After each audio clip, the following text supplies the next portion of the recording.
everyone, and welcome back to the Real Games Cast. We're going to move on to our second topic of the show, and we're going to go over to Tristan Shuler. Shuler, what are we discussing this week for your topic on our show? Okay, so just last week I got Dying Light. Loving the game so far. It's basically parkours and zombies. So who doesn't like that? Parkour. Nice Office reference. Anyways, so during the day, the zombies mainly serve as a nuisance. Mm-hmm. But at nighttime, it becomes an entirely different game. It's survival horror. I mean, they evolve, they're able to run just as fast as you, they can jump, and anything. They're scary. That brings me to my topic. What is the future of horror video games? Last year, I just put out a few things. Last year we had Outlast come to the consoles. Then you had Outlast Whistleblower. You had Evil Within, PT, Amnesia, the second Amnesia, the Amnesia sequel, Alien Isolation, and then a couple indie games like The Vanishing of Ethan Carter, This War of Mine, and Daylight. So this year we've got quite a few to look forward to. We got Bloodborne coming out in March, which I'm very excited for. Got Soma, which is made by the people who made Amnesia. We've got Until Dawn, Fatal Frame 5, Doom, Outlast 2, and H1Z1. Those are just a few. Isn't the Order 1886 technically survival horror? Isn't that the genre has been listed as? Yes, it's being survival horror. That's definitely the next one. I can't wait. Yeah, it's going to be a really good game. Now what I'm saying is, how should horror games focus as they move in? Should they be focused on strictly atmosphere? Should they focus on big enemies? Should they focus on, like Doom, should they have a lot of guns but then have scarce ammunition and really powerful monsters? Or should there not even be any monsters or enemies at all, and the only thing that scares you is the atmosphere and the scenery? Well, I feel like the last survival horror game that really nailed it and really got it right in terms of everything, of weapons, and had the right monsters, and had the right atmosphere, and had the right setting, was Dead Space. The original Dead Space. Oh yes. Yeah. I feel like Dead Space 2 got they got a little more actiony. It was still survival horror. Dead Space 3 was not a survival horror game. Dead Space 3 was an action game. Especially when they put in co-op with it. Right. You bring in co-op, you bring in the ability to make those crazy weapons that you eventually could make 3/4 of the way through the game. Mm-hmm. You just walk through the game with. And if you pre-order the game, you got one of those weapons. I walked through that game. I don't think I died 3 times the entire time. The original Dead Space was a genuinely creepy experience. Mm-hmm. And last year I played PT. I really enjoyed PT. Mm-hmm. But that felt more like a puzzle game. Yes. Than it did survival horror. It was just a creepy puzzle. Mm-hmm. The future of horror games could start with Silent Hills. Sorry. I feel like Silent Hills could be the next really great survival horror title. But in what aspect do they need to go? I feel like atmosphere has to be priority number one. I don't think you can have convincing survival horror without a genuinely creepy atmosphere to play the game in. Well, look at Outlast, the insane asylum, the abandoned insane asylum that was supposedly haunted. That was I couldn't sleep for days after I played it. I mean, think about that game. What did you really do? You ran and took pictures. Mm-hmm. That's all you done over the course of the game, but it was freaky. It really was because of the atmosphere and the setting of the game. Another thing that horror games should really start to pick up on is you can't fight back. Yeah. What made the thing Outlast so scary? I mean, I guess if I had a machine gun with me, right, that the big guy wouldn't have felt so threatening. Mm-hmm. But when your only thing to do is to run and hide, I'm scared to death to play that game. I haven't finished it. Mm-hmm. Because I'm just too scared at a point where I just can't play it anymore. I didn't even start it. I read what the game was about, and I was like, nope. But then there's some, like the Evil Within. Mm-hmm. That was supposed to be a reimagining of survival horror. There comes a point when I think survival horror isn't really horror. It's just vulgar and creepy, because the guy who made Evil Within is the guy who did the Resident Evil games and whatnot. Up through 1 through 4. I mean, there are some creepy freaking monsters in that movie. Oh yeah, that show. But game. The Evil Within, I didn't feel like was a very good video game. I played it. It had the weird letterbox format. Oh, the black. Yeah. I don't like that at all, because I feel you're taking too much of the screen away from me. How much? I mean, Right. I guess that's what they were going for. You're watching an old vintage horror To movie. me, it felt like a more cinematic experience than Mhm. a video game, and I didn't really enjoy that. I didn't think the game played well.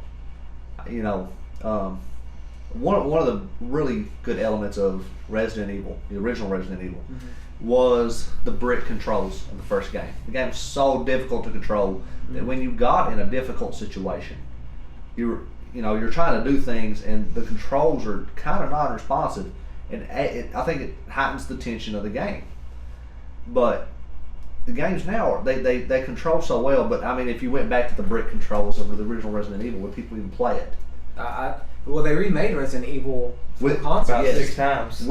The newest release actually has the Brick controls built in. Yes, it has the option of playing with brick controls or a more updated control scheme, which who knows how good that control scheme really is.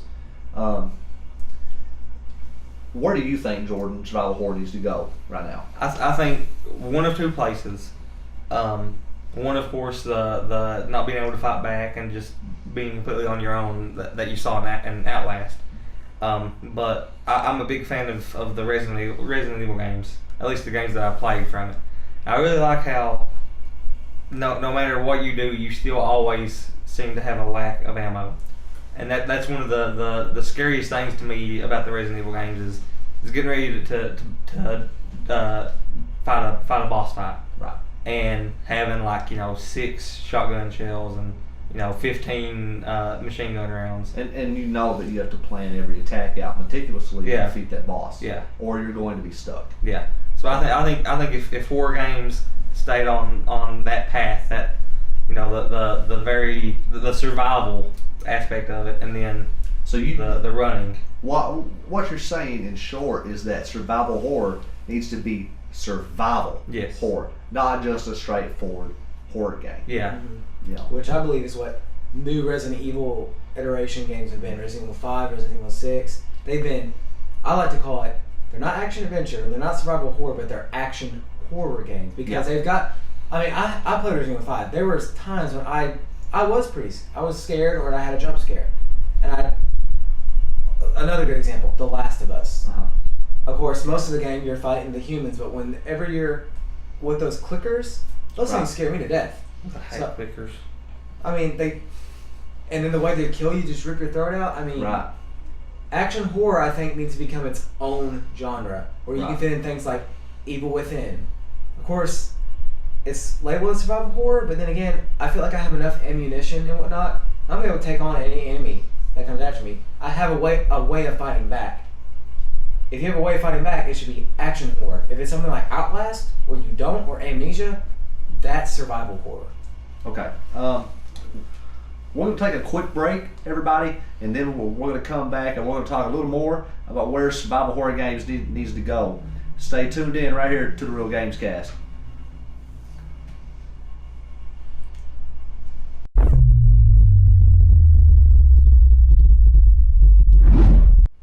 Welcome back to the Real Games Cast. We're going to carry on with Tristan Shuler's topic of survival horror games and where they need to go in the future. Sure, right before the break, you brought up the breaking survival horror down into genres. Mm-hmm. So I want to continue from there a little bit, and we're going to take horror by itself as its own genre, just horror. You brought up survival horror, you brought up action horror, which are two pretty well established genres already. Mm-hmm. Where else do you think we could go there? Where else could these games develop in the sense of what else could be a genre of horror games? Okay, well, think horror. When you say a horror film, most people think Friday the 13th, Right. Nightmare on Elm Street, because those are horror genre movies of their time. So, like Until Dawn comes out this year, right? So that is basically you were playing as 8 teenagers in a slasher film. Mm-hmm. So why not slasher horror? Or in Dying Light. Of course, I classify Dying Light as action horror. But Should zombie games maybe be their own genre? I don't know. Zombie games have been overdone so many times. It's getting to the point where what can you add to it that makes it refreshing? Because Dying Light had a parkour. I mean, Dying Light essentially is just It's Far Cry with zombies in it. It's Far Cry, Dead Island, and Mirror's Edge combined is what it is. Except instead of animals to hunt, there are special infected. Okay. So, but not like the scariest moment for me was never in a horde of zombies. It wasn't at nighttime being chased by a viral or volatile. It was at the top of this humongous bridge. I was scared of falling. And you did fall. I did fall, and I survived because I don't know how. Because it's a video But game. anyways, what if games started taking actual phobias of people? Hydrophobia, fear of water. I mean, what if you put... I wouldn't know how to do it unless I really sat down and thought about it. What if games started taking those things and implementing them? Could the virtual reality consoles, such as Morpheus from Sony, or the Oculus Rift, or the new one that Microsoft revealed this week, I can't think of the name off the top of my head, but could virtual reality be the next real step where we see the real resurgence, maybe, of survival horror? I mean, think about Outlast, which we've talked about quite a bit. If you took Outlast, you put that in a virtual reality headset, and you were the one in that body walking around. I mean, could that be a logical real next step? Like, I mean, I'm already scared to death of Outlast, and it's in the first person view. Me controlling the character, I mean, I'd probably look like an idiot because I'd be trying to turn around and I'd be slapping at the air while I was trying to get away. I mean, horror games, if they are brought to virtual reality and you put that thing on, I feel that would immerse you so greatly into the game that could honestly, it could be its own resurgence. I mean, could it maybe be a little too far? I mean, we don't actually want people missing out on sleep because of a video game. Well, I showed Shuler a video yesterday. I saw it on iPhone, I think it was. Mm-hmm. And it was a guy he had a it might have been the Project Morpheus thing, because he was playing, he was controlling something using a controller, but his character turned around and there was just someone like right up against the screen, and he threw the controller in the air and started like freaking out. He waved in front of the VR, right, trying to get him to go away. So, horror games on a virtual reality, would they be too scary? Right. But then again, there's always those people out there that want that. That's true. So maybe it is. I personally don't think I would be trying it anytime soon because I'm not going to go out and buy a virtual reality headset because I don't know how much they are, but I'm perfectly content with my 2 PlayStations. But for those people that do invest in it and do want the survival horror context, I'd say it'd be a big thrill for them. I mean, not only that, in the sense that you have to go out and you got to spend all this money and buy these headsets, but on the opposite of people that you said are always going to want that incredibly scary experience, you also have the complete opposite of that. You have people who won't play any kind of horror game because they're scared. You know, they get scared at the sight of a spider on the ground. Mm-hmm. You know, is there any way that horror games could amend themselves to appeal to the people that don't like being scared? You know, is there anything? Because horror games in sales, they obviously are not going to do as well as Call of Duty and Grand Theft Auto, but they typically sell pretty low. You know, market expectations for horror games are much lower than they are other types of games because they appeal to a very niche audience. What can survival horror do to broaden themselves to a much wider range of people? Well, that's a tough one because, I mean, if you're trying to give a survival horror game to someone who doesn't want to be scared, I guess I'd just tell them to go play Nazi zombies. I mean... Or just play a more action-oriented. Yeah, like, go play Resident Evil 5. Go play Resident Evil 6. The Last of Us. Yeah, go play those games. I mean, they are action, like I said, action horror games. They will give you elements of horror, but they are also very action-oriented. You know, I feel like The Last of Us is a very good example of that. Because the clickers and all those various infected, they were creepy to an extent.